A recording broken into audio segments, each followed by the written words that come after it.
Hello my dear student, आपका हमारे इस YouTube channel magic study bye Sachin में वेलकम है। आज की वीडियो में हमारा अध्याय नंबर 1 बिलियन चैप्टर का पार्ट नंबर 3 है और पार्ट नंबर 3 में हम आज क्वेश्चन करेंगे। और इसके पहले 2 पार्ट हो चुके हैं। यदि आप उस पार्ट को नहीं देखे हैं तो कृपया उस वीडियो को भी देख लें, जिससे आपको बोर्ड एग्ज़ाम में बहुत ही हेल्प हो सके। तो चलिए देखते हैं आज का हमारा क्वेश्चन क्या है। तो हमारा क्वेश्चन नंबर ए है पहला, 72 ग्राम जल तथा 92 ग्राम एथिल अल्कोहल के मिश्रण में दोनों का मोल प्रभाज ज्ञात कीजिए। यानी क्वेश्चन हमारा क्या है, 72 ग्राम जल तथा 92 ग्राम एथिल अल्कोहल के मिश्रण में दोनों का मोल प्रभाज ज्ञात करना है। एक हमारे पास बिलियन दिया गया है, उस बिलियन में 72 ग्राम जल और 92 ग्राम एथिल अल्कोहल के को मिलाया गया है और इस बिलियन में हमें दोनों का मोल प्रभाज ज्ञात करना होगा। तो इसमें विलेय जो है वो हमारा 72 ग्राम जल है और जो विलायक है वो 92 ग्राम एथिल अल्कोहल है। जिसकी मात्रा कम होती है उसे विलेय कहा जाता है और जिसकी मात्रा अधिक होती है उसे विलायक कहा जाता है। तो यहाँ पर तो चलिए नीचे से हम लिखना स्टार्ट करते हैं। क्वेश्चन को कैसे लगाया जाए, जिस तरह से क्वेश्चन को पढ़ते जाएं उसी तरह से लिखते चले। दिया है 72 ग्राम जल, 72 ग्राम जल दिया तो यानी विलेय है। नीचे से हम लिखना स्टार्ट करेंगे, विलेय का भार स्मॉल डब्ल्यू इक्वल टू 72 ग्राम। उसके बाद में विलेय का अणुभार भी निकालना जरूरी है। तो विलेय का अणुभार, विलेय क्या है, जल है तो जल का सूत्र क्या होता है, H2O होता है। तो H2O का अणुभार निकालना होगा। तो हमें पता है कि हाइड्रोजन का जो परमाणु भार होता है वो 1 होता है और 2 बार में आया तो 2 से गुणा कर देंगे, प्लस ऑक्सीजन जो है, ऑक्सीजन का परमाणु भार जो होता है 16 होता है। इन सभी का अगर हम योग करें तो 18 आता है। यानी कि जो विलेय का अणुभार है यम बराबर वो 18 आता है। उसी प्रकार जल के मोलों की संख्या अगर हम निकालते हैं यहाँ पर तो n बराबर आ जाएगा W/m। जल के मोलों की संख्या जो होती है, यहाँ पर जो स्मॉल w है ये विलेय का भार यानी कि जल का भार है और यहाँ पर जो स्मॉल m लिखा गया है वो जल का अणुभार है। और अभी हमारा यहाँ पर विलेय का भार दिया गया है 72 ग्राम, w का मान दिया गया 72 ग्राम और m का मान है 18। यही मान हम यहाँ पर रख देंगे तो हमारा जल के मोलों की संख्या आ जाएगी। तो चलिए यहाँ पर इसको रख लिया जाता है। तो W का मान हमारा था 72 ग्राम और अणुभार इसका 18, 72/18। जब 72 को हम 18 से भाग करेंगे तो आ जाएगा 4। यहाँ आ गया यानी कि जल के जो मोलों की संख्या है वो 4 आ गया। वैसे फिर आगे हम क्या करेंगे, अब यहाँ पर विलायक, विलायक में है क्या, C2H5OH यानी एथिल अल्कोहल। एथिल अल्कोहल का फार्मूला होता है C2H5OH। एथिल अल्कोहल का भार जो दिया गया है वो कैपिटल W से प्रदर्शित कर सकते हैं और ये दिया कितना गया है, 92 ग्राम दिया है। ठीक है। उसके बाद में एथिल अल्कोहल का अणुभार भी निकालना जरूरी है। विलायक जो है C2H5OH और C2H5 का अणुभार जो हो जाएगा, यहाँ पर दिया है कार्बन दिया है, हाइड्रोजन दिया है, ऑक्सीजन है और हाइड्रोजन फिर है। यानी कि इन सभी तत्वों के परमाणु भारों के योगफल को अणुभार कहा जाता है। तो यहाँ पर कार्बन 2 बार आया है और कार्बन का परमाणु भार जो होता है वो 12 होता है। 2 बार आया है तो 2 से गुणा कर देंगे, प्लस हाइड्रोजन है, हाइड्रोजन का जो परमाणु भार होता है वो 1 होता है और कितनी बार में आया है तो 5 बार आया तो 5 से गुणा कर देंगे, प्लस यहाँ पर जो है ऑक्सीजन, ऑक्सीजन का जो परमाणु भार होता है वो 16 होता है और 1 ही बार में तो 16 रख देंगे, प्लस यहाँ पर जो हाइड्रोजन है वो 1 बार आया है तो और 1 यहाँ पर जोड़ देंगे। इस तरह से अगर इन सभी का हम योग करते हैं तो योगफल जो आता है वो 46 आता है और 46 जो आता है यही हमारा विलायक यानी C2H5 का अणुभार हो जाता है। फिर आगे क्या करना है, एथिल अल्कोहल में मोलों की संख्या हमें ज्ञात कर लेनी है। तो एथिल अल्कोहल में मोलों की संख्या n बराबर कैपिटल W बटे कैपिटल M। यानी कि एथिल अल्कोहल जो कैपिटल W है एथिल अल्कोहल का भार है और यहाँ पर जो M है एथिल अल्कोहल का अणुभार है। तो एथिल अल्कोहल का जो भार दिया गया है वो 92 ग्राम है। यहाँ क्वेश्चन में अभी ऊपर दिखाई दिया है कि एथिल अल्कोहल का जो भार है वो 92 ग्राम है, और विलायक का जो अणु भार है वो यहाँ पर आए 46 है। और इन दोनों का अगर हम बटे कर देने की मान रख दें, अगर 92/46 करें तो 92 को जब 46 से भाग दिया जाएगा तो कितना आएगा, 2 मोल आ जाएगा। और हमारा क्वेश्चन में क्या कहा था कि दोनों का मोल प्रभाज ज्ञात कीजिए, यानी कि एथिल अल्कोहल का भी और जल का भी मोल प्रभाज ज्ञात करना है। तो मोल प्रभाज को ज्ञात करने के लिए फार्मूला क्या होता है, तो हमें सबसे पहले हम चलिए निकालते हैं जल का मोल प्रभाज। तो जल का मोल प्रभाज निकालने के फार्मूला भी पता होना चाहिए। तो फार्मूला ये होता है, जल का मोल प्रभाज बराबर जल के मोलों की संख्या बटे, यहाँ पर बटे का चिन्ह लगा करके, यानी कि जल का मोल प्रभाज बराबर जल के मोलों की संख्या बटे जल के मोलों की संख्या प्लस C2H5 के मोलों की संख्या। यहाँ पर यूरिया ना होकर के यहाँ C2H5OH है के मोलों की संख्या, यानी कि जिसका हमें मोल प्रभाज निकालना होगा उसके मोलों की संख्या को ऊपर रख देंगे और विलेय और विलायक और बटे में करके विलेय और विलायक दोनों के मोलों को योग करके जोड़ देंगे। तो यहाँ पर जो जल के मोलों की संख्या अभी निकाला गया था पहले, तो आया था कितना, 4 आया था। यहाँ पर एक बार हम आपको दिखा दें, जो जल के मोलों की संख्या निकाला गया था वो 4 मोल आया था। यहाँ पर देखिए आपको लिखा है 4 मोल, ये 4 मोल आया था। उसके बाद में वही 4 मोल यहाँ पर रखा गया है, जल के मोलों की संख्या बराबर 4 मोल प्लस जल के मोलों की संख्या प्लस C2H5 के मोलों की संख्या। तो यहाँ पर जल के मोलों की संख्या 4 हो जाएगी, प्लस यहाँ पर जो है C2H5 के मोलों की संख्या 2, यहाँ पर अभी निकाला गया है 2 मोल आया है एथिल अल्कोहल के मोलों की संख्या। इस प्रकार जब 4/4 + 2 कर दिया जाए तो यहाँ 4 ऊपर 4 है और नीचे जो है 4 + 2 है, इनको जोड़ा जाए कितना आएगा, 6 आ जाएगा। तो 4/6 आएगा। अब इसको 2 से अगर काटा जाएगा तो 2 दूनी 4 और 2 तीन 6, यानी कि 2/3 आ गया। और 2/3 को जब भाग किया जाए तो आ जाएगा 0.66, और यही जो है जल का मोल प्रभाज है। हमारा उसमें दोनों का निकालने के लिए कहा था, तो हमारा जल का मोल प्रभाज निकल चुका है। अब चलिए हम एथिल अल्कोहल का मोल प्रभाज ज्ञात करते हैं। एथिल अल्कोहल का मोल प्रभाज ज्ञात करने के लिए एथिल अल्कोहल के मोलों की संख्या को ऊपर रखेंगे और बटे में जल प्लस एथिल अल्कोहल के मोलों की संख्या का योग कर देंगे। यहाँ पर बटे कर देंगे एथिल अल्कोहल के मोलों की संख्या बटे जल प्लस एथिल अल्कोहल के मोलों की संख्या, यानी यहाँ पर जल के मोलों की संख्या प्लस एथिल अल्कोहल के मोलों की संख्या को योग करना है।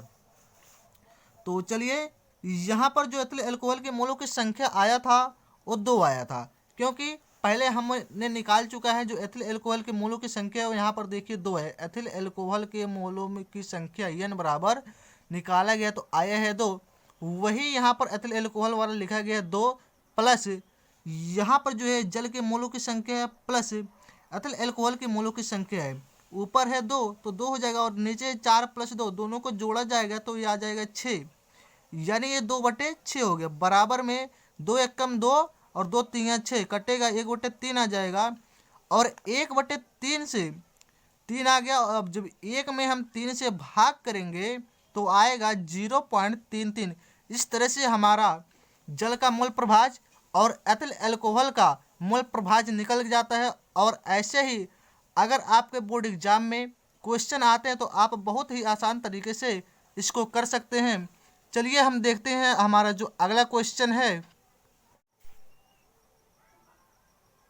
चलिए हमारा जो अगला क्वेश्चन दिया गया है, भारानुसार 25% ग्लिसरॉल यानी C3H8O3 इसे कहा जाता है ग्लिसरॉल। एक ग्लिसरॉल का फार्मूला दिया गया है कि जलीय विलयन में ग्लिसरॉल का मोल अंश ज्ञात कीजिए। मोल अंश कहो या मोल प्रभाज कहो, बात दोनों एक ही है।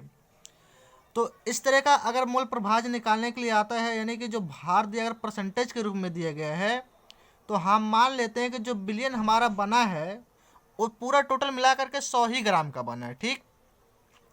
तो जिसमें से जो ग्लिसरॉल जो है 25%, अगर 100 का हम 25% निकालेंगे तो 25 ही आएगा। तो इसलिए ग्लिसरॉल का जो भार है यानी स्मॉल w का जो मान है वो 25 ग्राम है। तो बचा क्या, 75 ग्राम बचा, यानी कि जो 75 ग्राम होगा वो जलीय विलयन है तो जल की मात्रा हो जाएगी। तो चलिए उसी के अनुसार हम लगाते हैं क्वेश्चन को। तो सबसे पहले यहाँ पर दिया है भार अनुसार 25% ग्लिसरॉल, यानी कि यह है विलेय। तो यहाँ पर हम लिखेंगे विलेय का भार स्मॉल w इक्वल टू 25 ग्राम। विलेय का अणुभार ज्ञात करेंगे, यानी विलेय C3H8O3 का अणुभार स्मॉल m बराबर, यहाँ पर एक कार्बन, कार्बन का जो परमाणु भार होता है वो 12 होता है, तो 3 बार आया है तो यहाँ 3 से गुणा करेंगे, प्लस हाइड्रोजन का परमाणु भार 1 होता है और 8 बार आया है तो 8 से यहाँ गुणा कर देंगे, प्लस का चिन्ह लगा करके यहाँ है ऑक्सीजन, ऑक्सीजन का जो परमाणु भार होता है वो 16 होता है और 3 बार आया है तो 3 से यहाँ पर गुणा कर देंगे। तो इस तरह से इनका जब गुणा किया तो 12 3 36 हो जाएगा, प्लस 1 8 8 हो जाएगा और 16 3 48, यानी 36 प्लस 8 प्लस 48 को जब जोड़ा जाएगा तो आएगा कितना, 92 आ जाएगा। तो यहाँ पर क्या और निकालना है, तो ग्लिसरॉल के मोलों की संख्या हमें ज्ञात कर लेना है। तो ग्लिसरॉल के मोलों की संख्या स्मॉल n बराबर जो हो जाएगा स्मॉल w बटे स्मॉल m, और यहाँ पर स्मॉल w का जो मान दिया गया वो 25 ग्राम दिया गया है और विलेय का अणुभार स्मॉल m इक्वल टू दिया गया है 92 ग्राम, यानी ये हो जाएगा 25 बटे 92, और जब 25 को 92 से भाग दिया जाएगा तो आएगा 0.27 मोल। इस तरह से ग्लिसरॉल के जो मोलों की संख्या है वो 0.27 मोल आ जाता है।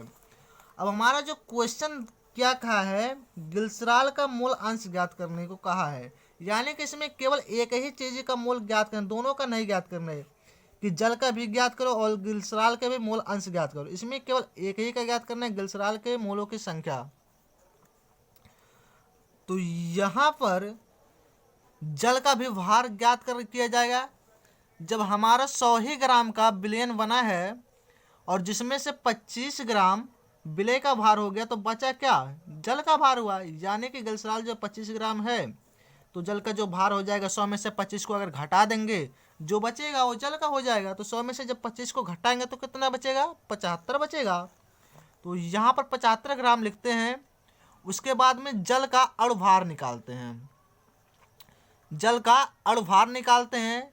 जल का जो फार्मूला होता है H2O होता है और अणुभार निकालते हैं। यहाँ पर हाइड्रोजन के परमाणु भार 1 होता है तो 1 लिखा गया है, 2 बार आया है हाइड्रोजन की संख्या तो यहाँ 2 से गुणा कर देंगे, प्लस यहाँ पर ऑक्सीजन है, ऑक्सीजन का जो परमाणु भार होता है वो 16 होता है तो 16 यहाँ पर जोड़ दिया गया और यहाँ पर 1 गुणे 2 के 2 आ जाएगा, प्लस 16 किया जाएगा, यानी कि 16 प्लस 2 कितना हो जाएगा, 18 हो जाएगा, यानी कि जो जल का अणुभार है वो 18 हो गया। उसके बाद में जब कहा है निकाला जाएगा जल के मोलों की संख्या, जब जल के मोलों की संख्या निकाला जाएगा तब क्या किया जाएगा, जल का भार बटे जल का अणुभार। तो जल का भार कितना है, 75 ग्राम है और जल का अणुभार कितना है, 18 है। तो जब 75 बटे 18 यहाँ हो जाएगा तो 75 में हमें 18 से भाग लगाना है और जब भाग हम देंगे तो कितना आएगा, 4.16 मोल आ जाएगा। उसके बाद में क्या करना है, क्वेश्चन कहा था ग्लिसरॉल का मोल अंश ज्ञात करना है।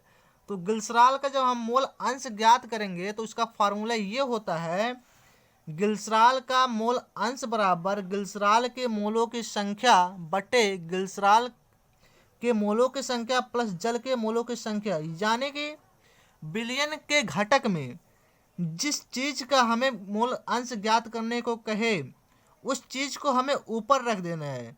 जैसे यहाँ पर कहा है कि ग्लिसरॉल का निकालने के लिए तो ग्लिसरॉल के मोलों की संख्या को हमने ऊपर रख दिया है और ग्लिसरॉल के मोलों की संख्या प्लस जल के मोलों की संख्या दोनों के यहाँ पर हमेशा जोड़ दिया जाएगा।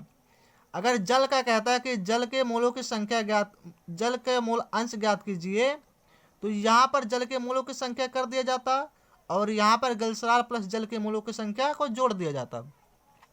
लेकिन इसमें केवल एक ही चीज का है कि ग्लिसरॉल का मोल अंश ज्ञात कीजिए। तो इस कंडीशन में क्या किया जाता है, जो ग्लिसरॉल का है ग्लिसरॉल को ऊपर रखो और ग्लिसरॉल प्लस जल के मोलों की संख्या को जोड़ दो। तो यहाँ पर ग्लिसरॉल के जो मोलों की संख्या आया था वो आया था कितना 0.27 मोल आया था, क्योंकि क्वेश्चन में ऊपर हो चुका है। यहाँ पर देखिए ग्लिसरॉल के मोलों की संख्या n बराबर 0.27 मोल निकाला गया था। उसके बाद में वही चीज़ यहाँ पर हमें लिखना है 0.27 मोल। उसके बाद में ग्लिसरॉल प्लस जल के मोलों की संख्या दोनों को जोड़ना है। तो यहाँ पर एक ग्लिसरॉल वाला है 0.27 प्लस 4.16, एक इसका है जल के मोलों की संख्या। अभी यहाँ पर जल के मोलों की संख्या capital N equal to W/M किया गया था। N 75 जब 18 आया था तो भाग किया गया था 4.16 आया था। वही चीज़ यहाँ पर जोड़ दिया गया है। तो यहाँ पर ऊपर में 0.27 और बटे में 0.27 प्लस 4.16 को जब जोड़ा जाएगा तो आ जाएगा 4.43। यहाँ पर 2 अंक के बाद दशमलव है और यहाँ भी 2 अंक के बाद दशमलव। जब 2 अंक ऊपर हो, यानी कि जब 2 अंक के बाद दशमलव यहाँ भी लगा हो और नीचे भी लगा हो, तो यहाँ पर दशमलव हटा दिया जाता है और ये आ जाएगा कितना 27/443। यहाँ पर आ जाएगा 27/443।